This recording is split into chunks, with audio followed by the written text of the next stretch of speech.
ইসলাম দখল করে নিয়েছে, যেমন ইসলামীকে দখল করে নিয়েছে, বাংলাদেশ ইসলাম ব্যাংক দখল করে নিয়েছে, সাবেক গ্রুপ দখল করে নিয়েছে, তারপর বসুন্ধরা গ্রুপ দখল করে নিয়েছে।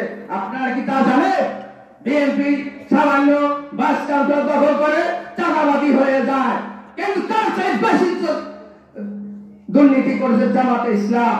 তাই আজকে আপনাদেরকে বলতে হবে, আজ যারা মায়া কান্না করে যে আজকে সেনাবাহিনী নাকি জামাতের মতন নাকি শুরু হয়েছে, তাহলে যে ৭১ সালে আমার এই দেশের মুক্তি বাহিনীরা, যারা এই দেশের আমার সেনাবাহিনীরা যুদ্ধ করেছিলেন, পাকিস্তান যখন আপনারা তার পক্ষে ছিলেন, তখন কি আপনাদের পক্ষে সেনাবাহিনী ছিলেন?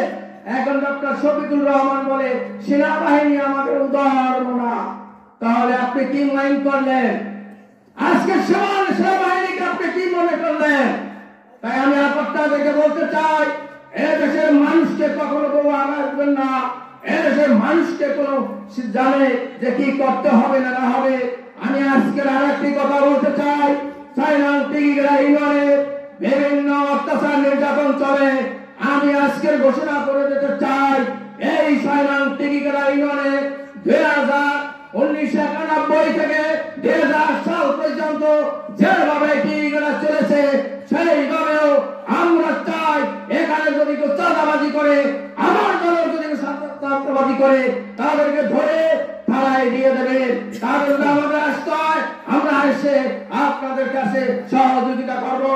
আর এখানে কোনো চাঁদাবাজি চলবে না, ইউনিয়নে কোনো চাঁদাবাজি চলবে না। আমি একটি কথা আপনাদেরকে ঘোষণা করে দিয়ে যাই, এখানে বিবেকের কোনো কথা না। আমরা রাজনীতি করি শহীদ রাষ্ট্রপতি জিয়াউর রহমানের দল, আমরা রাজনীতি করি বেগম খালেদা জিয়ার দল, আমরা রাজনীতি করি জনাব তারেক রহমানের দল। এখানে কোনো ব্যক্তির পূজা করতে এখানে আমরা উপস্থিত হই নাই। আমরা হয়েছি বাংলাদেশ জাতীয়তাবাদী দলকে সুসংগঠিত করার জন্য।